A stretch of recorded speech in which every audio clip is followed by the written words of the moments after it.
मैं मुसलमान हूं। मैं प्रधानमंत्री मुख्यमंत्री नहीं बन सकता क्योंकि मेरी तादाद कम है और जातिवाद ज्यादा, लेकिन मैं कलेक्टर, एडीएम, तहसीलदार, कमिश्नर, एसपी, डीएसपी तो बन ही सकता हूं। लेकिन मैं निकम्मा हूं, क्या करूं? मुझसे घंटों पढ़ाई नहीं होती। अगर मैं पढ़ने लग गया तो चौराहों की रौनकें खत्म हो जाएंगी, जो कि मैं होने नहीं दूंगा।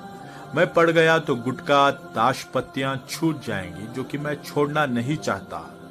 मैं पढ़ गया तो मोहल्ले की रौनक कम हो जाएगी। दिन भर आवारागर्दी इन्हीं मोहल्ले में ही तो करता हूं मैं। हाँ, काम नहीं है मेरे पास, लेकिन क्या फर्क पड़ता है?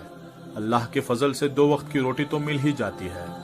हाँ, मैं मुसलमान हूं और पैदा होते ही एक सील ठप्पा लग गया था मेरी तशरीफ पर कि मैं पंचर की दुकान खोलूंगा या हाथों में टूल्स पकड़ के कोई गैरेज खोलूंगा, या बहुत ज्यादा हुआ तो दूसरों की गाड़ियां चलाऊंगा। हाँ, मैं मुसलमान हूं। अपने भाइयों की टांग खींचना मेरा सबसे बड़ा काम है। आखिर मैं क्यों नहीं पढ़ा या मैं क्यों नहीं पढ़ पाया, ये सवाल हो सकता है, लेकिन मैं अनपढ़ हूं, इसमें शक नहीं। हाँ, मैं मुसलमान हूं और हिंदुस्तान में 30 करोड़ हूं, लेकिन मैं ज्यादातर अनपढ़, गरीब, गंदी बस्तियों में ही हूं। इसका दोष मैं दूसरों पर थोपता हूं। मैं चाहता हूं कि मेरे घर आंगन की झाड़ू लगाने भी सरकार आए। मैं मुसलमान हूं। मैं 15 फीट की रोड को 8 फीट की करने में भी माहिर हूं। फिर उस 8 फीट की रोड पर रिक्शा खड़ी करना भी मेरा अधिकार है। हाँ, मैं मुसलमान हूं जिसका धर्म, पाकी, आदा, ईमान, तालीम अहम बुनियाद है, मानने वाला है, लेकिन मैं इस पर कभी अमल नहीं करता।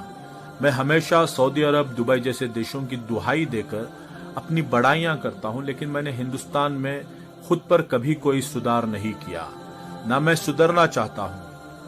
हाँ, मैं मुसलमान हूं। मैं अनपढ़ हूं क्योंकि माँ बाप ने बचपन से गैरेज पर नौकरी में लगाया, और मैं गरीब घर से हूं। बेहतर तालीम देने के लिए माँ बाप के पास पैसे नहीं थे, और मेरी कौम तालीम से ज्यादा लंगरों पर तवज्जो देती है। वो खिलाने पिलाने को ही सवाब समझती है।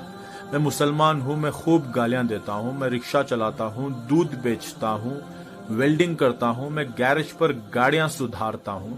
मैं चौराहे पर बैठकर सिगरेट पीता हूं, गांजा पीता हूं, ताश पत्ते खेलता हूं, क्योंकि मैं अनपढ़ हूं। और मैं अनपढ़ सिर्फ 2 वजह से हूं। एक, माँ बाप की लापरवाही। दूसरा, कौम के जिम्मेदारों की लापरवाही।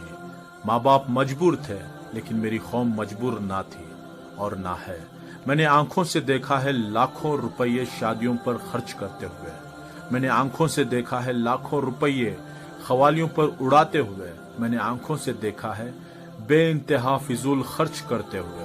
काश मेरे माँ बाप या मेरी कौम मेरी तालीम की फिक्रमंद होती तो आज मैं प्रधानमंत्री या मुख्यमंत्री ना सही, लेकिन मैं आज कलेक्टर, एडीएम, कमिश्नर जैसे बड़े पदों पर होता। बिना वोट पाए भी लाल बत्ती में होता, या कम से कम मैं डॉक्टर, इंजीनियर, आर्किटेक्चर या जर्नलिस्ट या एक अच्छा बिजनेसमैन तो होता ही। लेकिन बचपन से मन में एक वहम घर कर गया कि मियाँ तुम मुसलमान हो और मुसलमान को यहाँ नौकरी आसानी से नहीं मिलती। लेकिन मैं ये तो भूल ही गया कि मेरे नबी सल्लल्लाहु अलैहि वसल्लम ने तमाम जिंदगी तिजारत ही की और तालीम पर अहम जोर दिया। फिर मैं उनका उम्मती होकर नौकरी ना मिलने की बात सोचकर तालीमात क्यों हासिल नहीं करता। नोट दोस्तों, ये तहरीर सिर्फ इस्लाही पोस्ट के लिए लिखी गई है।